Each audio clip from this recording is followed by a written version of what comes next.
Salut et bienvenue dans cette nouvelle vidéo. Alors aujourd'hui on va pas parler de conception mais plutôt de réalisation et une réalisation do it yourself. Donc fais-le toi-même, démerde-toi en gros avec ce que tu as.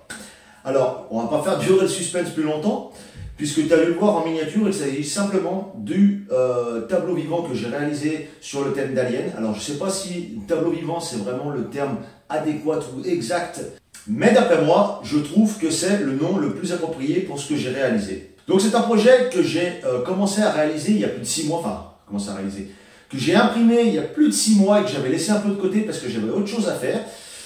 Et puis là j'ai eu envie de dire allez, bouge-toi un peu, fais-moi ce truc, ça va être cool. Et en réalité c'est vraiment cool et vraiment classe. Donc ce qu'on va faire, on va passer tout de suite de l'autre côté, comme ça je vais te montrer d'un peu plus près à quoi ça ressemble et comment j'ai réalisé ça, surtout pour t'expliquer les matériaux utilisés.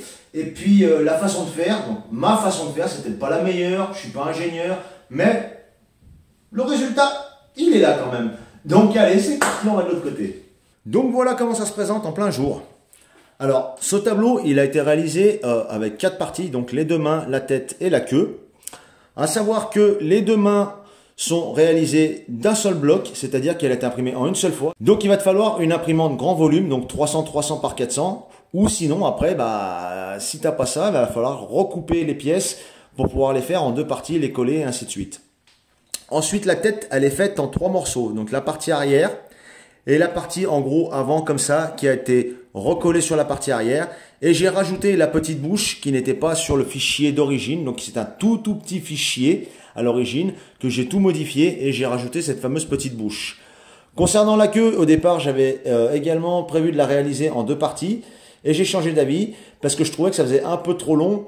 Même si l'alien a vraiment une grande queue, voilà, je me suis dit ça va faire un peu trop gros pour le tableau. Donc j'ai réalisé ça en une seule pièce et donc vraiment que le bout de la queue.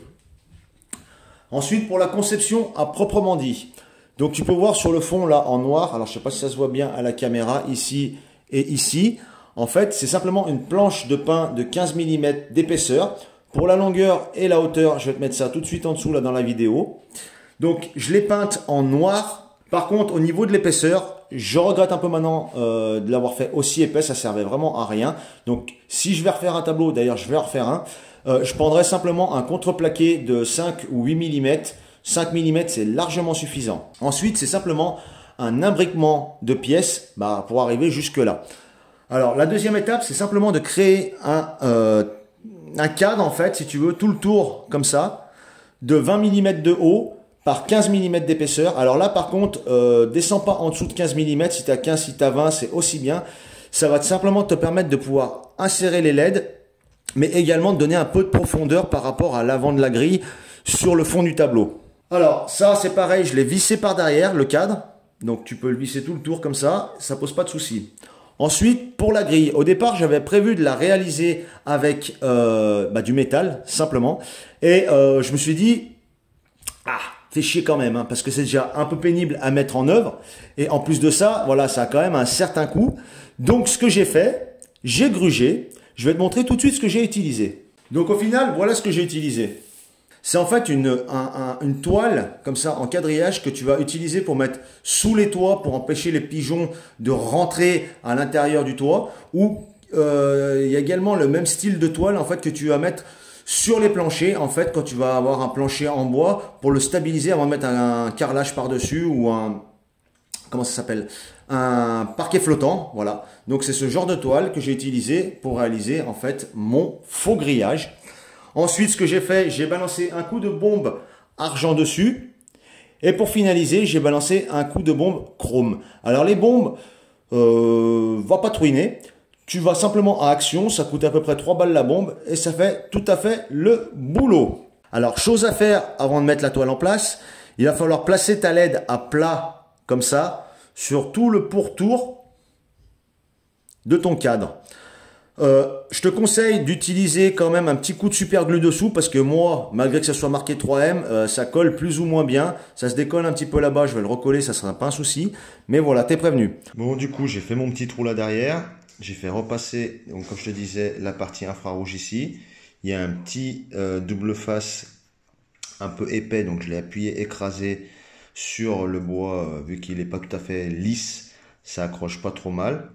Je vais quand même mettre un petit point de colle ici par sécurité et ici. Ensuite, il te reste plus qu'à prendre ta toile, l'agrafer tout le tour sur le cadre. Et voilà, tu as déjà le fond de ta toile qui est déjà fait. Le fond de ton tableau plutôt qui est déjà réalisé. Pour les pièces, j'ai simplement positionné comme ça au hasard pour voir ce que ça donne. Je trouvais que ça me convenait, donc je les ai laissés comme ça. Je les ai simplement mis un petit coup de crayon dessous sur chaque pièce. Et ensuite, j'ai découpé en étoiles pour faire un peu comme si ça avait été arraché, tu vois là, sur la queue et ainsi de suite. Donc ça rend plutôt bien, je suis quand même content du résultat. Pour la partie extérieure du tableau, j'avais commencé à réaliser ça en fait avec un couvre-joint d'angle comme ceci que j'avais peint en couleur argent et chrome. Mais je trouvais que ça faisait pas assez industriel, assez voilà, assez vaisseau spatial, on va dire ça comme ça.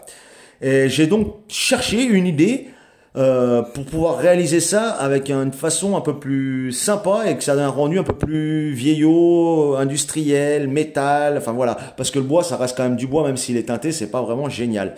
Donc c'est pareil, j'ai fait ça avec les matériaux du bord. Je suis allé dans le garage et je vais te montrer tout de suite ce que j'ai utilisé. Donc j'ai dit avec quoi je peux faire ça.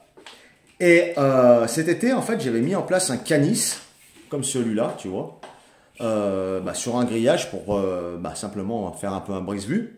Et je me suis dit, putain, ça pourrait rendre pas mal quand même si c'était un peu de couleur argent et tout. Je pense que ça pourrait aller, ça pourrait rendre quelque chose. Donc ce que j'ai fait, j'ai mis un coup de bombe argenté sur tout le canis. J'ai laissé le fil volontairement. Donc j'ai peint la longueur que j'avais besoin, c'est-à-dire au niveau, hop, dans ce sens-là. J'ai donc tout peint et ensuite j'ai détaché tous les fils, ce qui me donne des petits traits comme ça, tu vois, là que tu peux voir ici, là et ainsi de suite.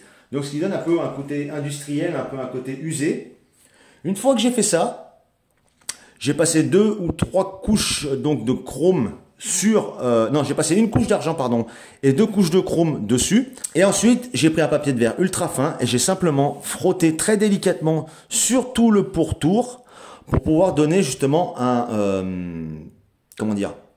aspect un peu vieilli et un aspect un peu industriel encore une fois. Donc voilà ce que ça rend au final en plein jour. Au niveau de la peinture de l'alien, c'était très simple. Donc un peu de ponçage, un peu de masticage, 3 ou 4 couches de noir un peu brillant. Et ensuite ce que j'ai fait, j'ai utilisé des marqueurs acryliques que tu peux trouver en supermarché ou dans des magasins spécialisés, tu sais, qui servent par exemple à faire des dessins sur les baskets ou même sur des toiles et avec des aspects un peu brillants. Donc j'ai utilisé l'argenté pour faire les dents. J'ai passé sur tout le pourtour comme ça un peu de violet sur lequel j'ai rajouté du bleu, du vert pour donner un peu un aspect un peu crado. J'ai fait également la même chose, là j'ai mis des coups de trait tout de suite essuyés au sopalin un peu humide pour donner un peu des reflets violets. Même chose sur la queue, ça fait un peu caméléon. Alors je sais pas si ça rend bien à la caméra, je ne pense pas, on verra tout à l'heure si j'arrive à te montrer ça un peu plus près. J'ai fait également pareil sur l'intersection des doigts comme ça. Donc pour la mise en place des pièces ensuite, ce que j'ai fait, j'ai mis simplement un peu de colle derrière et j'ai vissé par l'arrière, donc à travers le bois en faisant un trou bien sûr avant, sinon ça marchera pas. Et dans le PLA. Alors il faut essayer d'utiliser une vis avec un filet qui est quand même relativement serré parce que sinon ça a un peu de mal à prendre. Et surtout quand tu arrives en blocage, tu t'arrêtes, tu ne forces pas plus, sinon ça va tourner dans le vide et ça sera foutu. Donc maintenant je vais te montrer un peu ce que ça rend dans le noir. Bon, voilà ce que ça donne.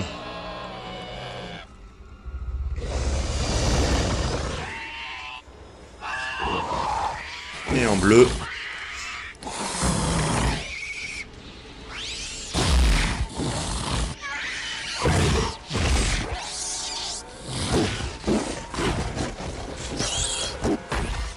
Bon ben voilà, cette vidéo est déjà terminée.